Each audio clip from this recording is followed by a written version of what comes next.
एक धर्मेंद्र को बचाने के लिए ना जाने कितनों का हाथ तोड़ दिया।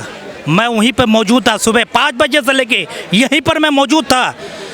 एक धर्मेंद्र को बचाने के लिए कितना जो है पुलिस फोर्स चारों तरफ से छावनी बना दिया है। जब अपने कुर्सी की बारी आएगी तो वह आदमी क्या कर सकता है, इसी से अंदाज़ा लगाओ कि एक धर्मेंद्र को बचाने के लिए अगर एक औलाद अगर कुछ गलती करता है तो बाप उसकी ज़मीन से जो है बेदखल कर देता है, घर से निकाल देता है। और तुम धर्मेंद्र को बचा रहे हो भाई। वो तो इसलिए बचा रहे हैं क्योंकि उनकी मंत्री जितने हैं, जितने विधायक हैं, ज़्यादातर के ऊपर जो है केस है। वो अपनी तानाशाही में उतर गए हैं, वो अपनी हिटलरशाही में उतर गए हैं। तो भाई कब तक ये चलेगा? आज 1 महीना से मांग कर रहे हैं कि धर्मेंद्र प्रधान का इस्तीफा होना चाहिए, इस्तीफा होना चाहिए। क्यों नहीं इस्तीफा हो रहा है भाई? ऐसी भी सरकार ने उनसे बातचीत तो करनी चाहिए ना। बातचीत क्यों नहीं कर रहे हो तुम? यहाँ पर हर दल के जो है यहाँ पर नेता है, कह रहे हो उसका ये है धरना है, वो चला रहा है, वो चला रहा है। भाई तुम तो भी अपना नेता को यहाँ पे भेजो। आम आदमी पार्टी चला रहा है या कांग्रेस चला रहा है, वो चला, तुम ही कह रहे हो। हाँ, तुम भी अपना नेता को यहाँ पे भेजो।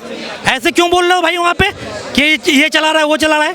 तो इसलिए ये दर्द था मेरे दिल में, जो है एक दर्द।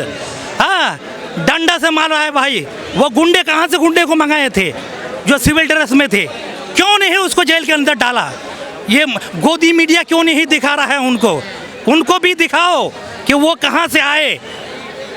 वो जो उस दिन आकर के गुंडागर्दी दिखाया, वो कहाँ के थे? ये करो। दिखा रहा है सब कुछ, देखिए। उस दिन जो है, उस दिन का ये 20 तारीख का डिबेट में कहीं डिबेट हुआ? कहीं नहीं। किसी भी बीजेपी नेता से ये सवाल पूछा गया कि तुम लोगों ने ऐसे क्यों किया? ये अमन चोपड़ा, ये रूबी का जलालत, ये नहीं, लियाकत नहीं, जलालत है भाई। वो जलालत जो है, मैंने रात को देखा कि वो जहल उगर रही है। ये ऐसे ये कर रहा था, वो ऐसे कर, पुलिस वाले पे डंडा चला दिया। हमारे पास डंडा कैसा था भाई? पत्थर कहाँ था भाई? हाँ, ट्रक में जो वो पत्थर भरा हुआ था, तुमने वो दिखाया क्यों नहीं? ये सवाल पूछता है। तुमने वो चीज़ को क्यों नहीं दिखाया? हाँ, ये पत्थर लेके आया था, ये डंडा लेके आया था। देखो भाई, मेरे पास डंडा है, पत्थर है, कुछ है? हाँ, वो तो एक दिन पहले आ गया था डंपर। एक दिन पहले यहाँ पर डंपर जो है ला करके तैयार कर दिया। तुमने उसका सवाल क्यों नहीं पूछा कि वो डंपर किसने मंगवाया? क्योंकि उनको पता था कि सरकार की तरफ से आए हैं। तो इसीलिए मेरे भाई, आज हम लोग जैसे एकता का नारा लगा रहे हैं, वही एकता का नारा 2027 में भी 29 में भी दिखाना है।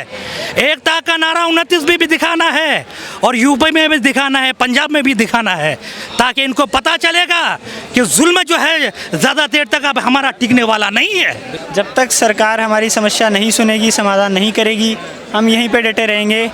तकरीबन 10-12 दिन से मैं यहाँ पे रोज़ आ रहा हूँ। 20 तारीख को भी जब डंडे पड़ रहे थे तब भी मैं मौजूद था। तब थे आप? हाँ जी, कल भी मैं था, आज भी यहाँ पे फिर से आ गया हूँ। और जब तक हमारी समस्याएं नहीं सुनी जाएगी तब तक हम यहीं पे डटे रहेंगे। सरकार को आखिर झुकना ही पड़ेगा, उनके पास दूसरा कोई रास्ता नहीं है। पिछले 33 दिन हो गए हैं आज आंदोलन को। क्या सरकार को एक आध बार यहाँ आकर बातचीत नहीं करनी चाहिए बच्चों से? बिल्कुल। लाइक 20 तारीख को भी जो यहाँ के स्पोक्स पर्सन हैं वो मिल के आए उनके घर पे, वो भी मुझे लगता है सही नहीं था। उनको यहाँ पे प्रोटेस्ट साइड पे आना चाहिए, छात्रों से बात करनी चाहिए, जो यहाँ पे डेडिकेटेड लोग हैं उनसे बात करनी चाहिए, समस्या सुननी चाहिए कि क्या हमारी मांगें हैं और क्या आगे कदम उठाने चाहिए सरकार को, उस बारे में चर्चा करनी चाहिए। उसके बाद वो अहम फैसले जो बाकी हैं वो उन्हें लेने चाहिए, और ये सरकार को करना ही पड़ेगा। सरकार की कोई जवाबदेही नहीं है, लोकतंत्र में तो जवाबदेही होती है ना सर। देखिए, बिल्कुल। अगर उन्हें मंत्री पद मिला हुआ है तो जो विभाग उन्हें मिला हुआ है उसकी जिम्मेदारी उनकी बनती है, जवाबदेही बनती है। अब वो नहीं सुन रहे हैं, अकाउंटेबिलिटी नहीं है, उसी के लिए ये प्रोटेस्ट यहाँ पे चल रहा है पिछले 1-1.5 महीने से। तो सरकार को अकाउंटेबल होना पड़ेगा अपने एक्शंस के लिए, अपने मिनिस्टर्स के लिए। अगर कोई मिनिस्टर काम नहीं कर रहा है तो उसे रिज़ाइन देना पड़ेगा। सर 20 तारीख को आप यहाँ मौजूद थे, हम लोग सब लोग थे। जो परिस्थिति बनी, क्या ऐसी परिस्थिति बननी चाहिए थी जो वीडियो आजकल आप देख रहे हैं? नहीं, बिल्कुल। शाम को 5-6 बजे तक तो बहुत ही प्रोटेस्टर्स की तरफ से कोई हिंसा नहीं हुई थी। सिर्फ पुलिस ही जो थी आंसू गैस फेंक रही थी, डंडे मार रही थी, और प्रोटेस्टर्स एकदम पीसफुली तब भी डटे हुए थे। शाम को 7-8 बजे के आसपास कुछ लोगों का, कुछ छात्रों का जो है संयम टूटा और फिर उन्होंने पथराव वगैरह किया या पुलिस के साथ हिंसा करने की कोशिश की, तो वो नहीं होना चाहिए था। लेकिन कहीं ना कहीं उसका कारण ये भी है कि वो इतने दिन से डटे हुए हैं, आखिर कब तक जो है। बच्चियों की वीडियो भी हमने देखी सोशल मीडिया पे, पुलिस उनके साथ, बच्चों के साथ, छोटी छोटी बच्चियों के साथ ऐसा बर्ताव कर रहे थे जैसे वो आतंकवादी हैं या किसी दूसरे देश से आए हुए आतंकवादी हैं। छोटे छोटे 12-15 साल के छात्र छात्राएं यहाँ पे आए हुए थे, उनको भी सेक्सुअली हरास भी करते हुए हमने कुछ वीडियोज़ में देखा। पुलिस की बर्बरता हमने देखी, बहुत भयानक तरीके से पुलिस पीट रही थी और मार रही थी छात्रों को। बहुत गलत सलूक किया गया छात्रों के साथ, जबकि छात्र छात्राएं जो थे, जो भी प्रोटेस्टर्स थे, वो पीसफुली अपना मार्च कर रहे थे, आगे बढ़ रहे थे, तब भी ज़बरदस्ती उन पे लाठियाँ डंडे बरसाए गए, आंसू गैस के गोले फेंके गए। आखिर कब तक सब्र का बांध जो है वो रहेगा, कभी तो वो टूटेगा। तो वही उस दिन हुआ, शाम को 7-8 बजे कुछ छात्रों का सब्र टूटा और फिर उन्होंने पथराव किया और हिंसा की, जो कि नहीं होनी चाहिए थी। इस प्रदर्शन का जो मोटिव था हमेशा से पीसफुल रहना था, इतने दिन से पीसफुली प्रोटेस्ट कर भी रहे थे, लेकिन सबकी जिम्मेदारी हम लोग नहीं ले सकते कि सब लोग पीसफुल रहेंगे।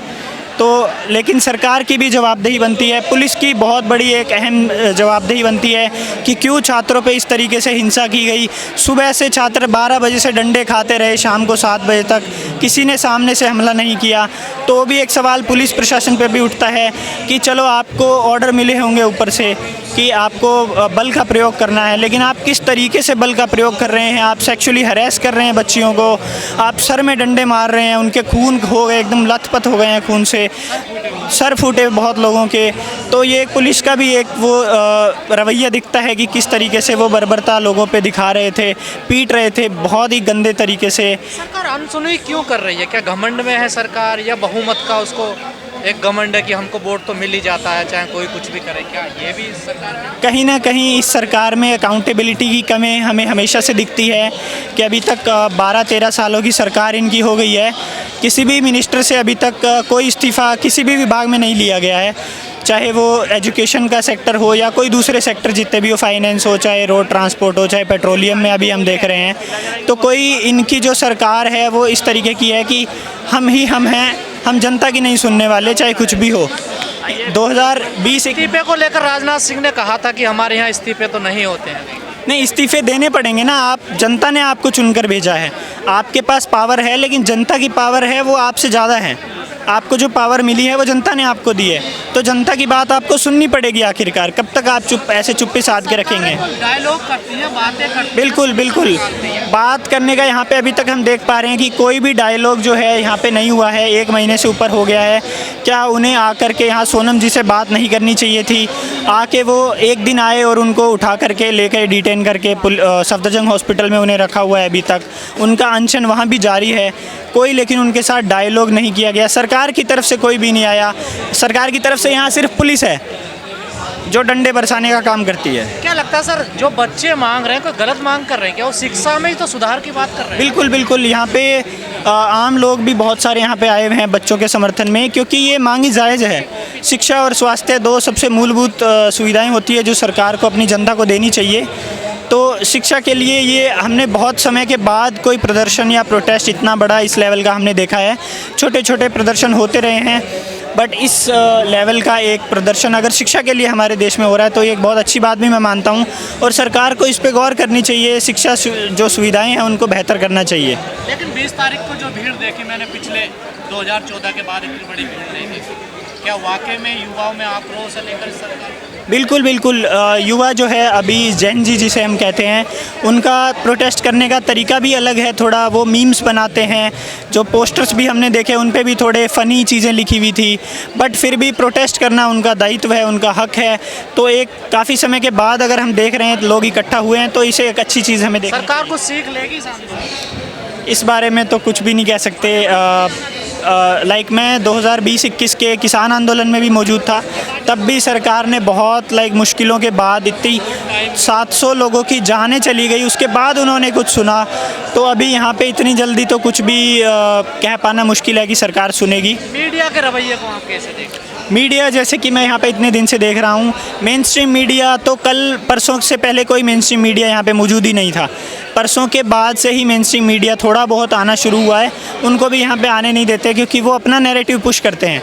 टीवी पे हमने देखा 20 तारीख को, मैंने जो ज़मीनी हकीकत देखी, हाँ, जो ज़मीनी हकीकत मैंने 20 तारीख को अपनी आंखों के सामने देखी और फिर मैंने जो घर जाके टीवी पे देखा, वो बिल्कुल विपरीत था एक दूसरे से। उनमें कोई संबंध नहीं था कि हम देख रहे थे कि सुबह से पुलिस की टूटी हुई गाड़ियाँ इन्होंने पहले खड़ी कर दी, फिर शाम को टीवी पे चलाया कि प्रोटेस्टर्स ने गाड़ियाँ तोड़ी। हो सकता है 2-3 गाड़ियाँ टूटी भी हो, लेकिन जिस लेवल पे मीडिया ने, मेन स्ट्रीम मीडिया ने, जिसे हम कहते हैं टीवी मीडिया ने दिखाया, वो बिल्कुल सच से कहीं दूर था। उसका कोई रिजल्ट निकलेगा या फिर ऐसे ही चले जाएगा? जी बिल्कुल, हम इसी उम्मीद के साथ इतने दिन से यहाँ पे बैठे भी हुए हैं। आगे भी हमारा प्रोटेस्ट जो है ऐसे ही जारी रहेगा। बहुत सारे लोग हैं वो साइलेंटली प्रोटेस्ट को सपोर्ट कर रहे हैं, दूसरे शहरों में बैठे हुए, यहाँ तक खाना पानी और भी मूलभूत सुविधाएं पहुँचा रहे हैं। तो वो सब चीज़ें भी है। प्रोटेस्ट ऐसे ही चलता रहेगा जब तक हमारी मांगें जो हैं एटलीस्ट सुनी ना जाए। रिज़ाइन करना भी एक ऑप्शन है, अगर वो कर दिया जाता है तो सबसे बढ़िया है। बट मिनिमम एटलीस्ट ये है कि आप कम से कम हमारी बात सुने, यहाँ करके, यहाँ पे आके एक वार्तालाप हो, एक डायलॉग हो एटलीस्ट। अभी तो ऐसा लग रहा है कि एक वन वे कम्युनिकेशन हमारी तरफ से हो रहा है, सरकार अनसुना कर दे रही है बिल्कुल। तो हम चाहते हैं कि वो सुने हमारी बातें और उन पर फिर गौर करें, एक्शन ले। तो इसी उम्मीद के साथ हम यहाँ पे डटे रहेंगे आगे भी। जब तक सरकार हमारी बातें नहीं सुनेगी, हम यहीं मौजूद रहेंगे। क्या कहना है, दिल का दर्द एक सुनाना है सरकार को। दिल का दर्द ये है कि उस दिन जो है पुलिस वालों ने जो तानाशाही दिखाया, जो गुंडागर्दी ने दिखाया, ये पुलिस वाले जो गुंडागर्दी उस दिन दिखाया। एक बात बताओ भाई, लड़कियों को इतना जो है किसी को डंडा मार रहा है, किसी को जो है ये कर रहा है, क्यों कर रहा है ऐसे भाई? तो औलाद का दर्द भी नहीं है क्या? दर्द तो होना चाहिए अंदर। किसी की औलाद को पीट रहे हो भाई, दिल में दर्द जरा सा भी दर्द नहीं है, हैं? तुम इलेक्शन से पहले करेगो कि धर्म बचाओ, धर्म बचाओ। इलेक्शन से पहले जो है नारा दे रहे हो कि धर्म खतरे में, धर्म बचाओ, और इलेक्शन के बाद धर्मेंद्र को बचा रहे हो भाई। ये क्यों बचा रहे हो? इलेक्शन से पहले तुम धर्म की बात कर रहे हो और इलेक्शन के बाद तुम धर्मेंद्र को बचा रहे हो भाई। धर्मेंद्र प्रधान का इस्तीफा क्यों नहीं ले रहे हो?